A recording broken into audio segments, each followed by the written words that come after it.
Hello guys, तो कैसे हो आप सभी। आज हम लोग हैनिवल के सीजन 1 के पहले 2 एपिसोड के बारे में बात करेंगे। एपिसोड 1 के स्टार्टिंग में हमें क्रिमिनल सीन दिखाया जाता है। वहां हमें विल को एक स्पेशल इन्वेस्टिगेटर दिखाया जाता है। विल का दिमाग बहुत तेज था। विल एक क्रिमिनल के दिमाग से सोचता था, जिसकी वजह से उसे बहुत जल्दी क्लू मिल जाया करते थे। विल सोचता है ये मर्डर कैसे हुआ होगा, तो उसे पता चलता है पहले क्रिमिनल ने लेडी के हस्बैंड को मारा होगा, और फिर जब लेडी सिक्योरिटी को फोन करने जा रही थी तो उस लेडी को भी गर्दन पर गोली मार दी होगी। अगले दिन विल अपने स्टूडेंट को उसी केस के बारे में पढ़ा रहा होता है कि तभी जैक आता है विल को एक केस के लिए स्पेशल इन्वेस्टिगेटर बनाने के लिए। जैक केस की सारी डिटेल देता है पर विल मना कर देता है। जैक के रिक्वेस्ट करने पर विल मान जाता है। वो दोनों उस विक्टिम के घर जाते हैं और विल पता लगा लेता है कि लड़की की बॉडी उसी घर में है। फिर विल इमेजिन करने लगता है कि इसे कैसे मारा गया होगा। जैक के पूछने पर विल बताता है कि इस लेडी को किलर ने गला दबा के मारा है, पर किलर को किसी चीज का रिग्रेट था, जिसकी वजह से उसकी बॉडी को वापस यहीं छोड़ दिया। पर वो रिग्रेट उस टाइम समझ नहीं आता है। फिर जब उस लड़की का पोस्टमार्टम होता है तो पता चलता है किलर ने उसके अंदर हिरण के सींग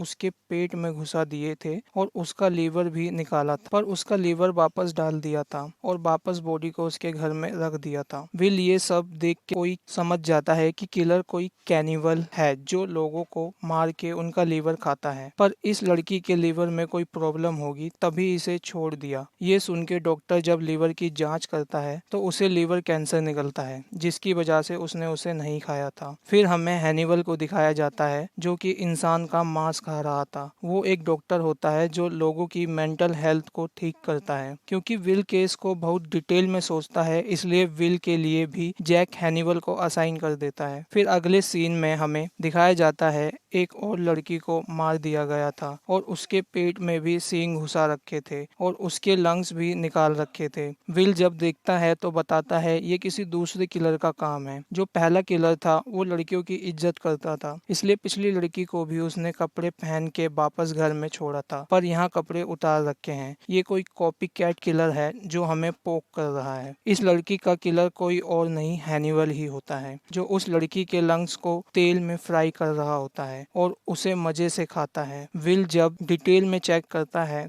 तो बताता है पहले किलर की कोई सेम एज की बेटी होगी, इसलिए पहला किलर लड़कियों की इज्जत करता है और उन्हें आराम से मारता है। हैनिवल विल के घर आता है और उसके लिए खाने को कुछ लाता है। जब विल खाता है तो उसे वो अच्छा लगता है। दरअसल ये उसी लड़की के लंग्स होते हैं। फिर विल हैनिवल को लेकर उसी कंस्ट्रक्शन साइट पर लेकर जाता है जहां विल डॉक्यूमेंट चेक करके एक एम्प्लॉय के बारे में पूछता है, ये जिसने रिसेंटली रेजिग्नेशन दिया होता है। विल पूछता है क्या इसकी कोई बेटी है। हैनिवल हैरान हो जाता है कि विल को इतना सब कैसे पता है। विल को कंफर्म हो जाता है कि वही वो कातिल है, इसलिए हैनिवल उस किलर के घर पर कॉल करके सब बता देता है। उसके बाद हैनिवल और विल उस किलर के घर पहुंच तो उसने अपनी वाइफ का गला काट के मार दिया होता है और अपनी बेटी के गले पर चाकू रख दिया होता है। विल जल्दी से बंदूक लेकर अंदर भागता है और किलर पर तान देता है। विल फायर कर देता है जो किलर को लगती है, पर उसकी बेटी का गला भी कट जाता है। विल उस लड़की की ब्लीडिंग रोकता है और उसे हॉस्पिटल ले जाया जाता है। पहला एपिसोड यहीं खत्म होता है।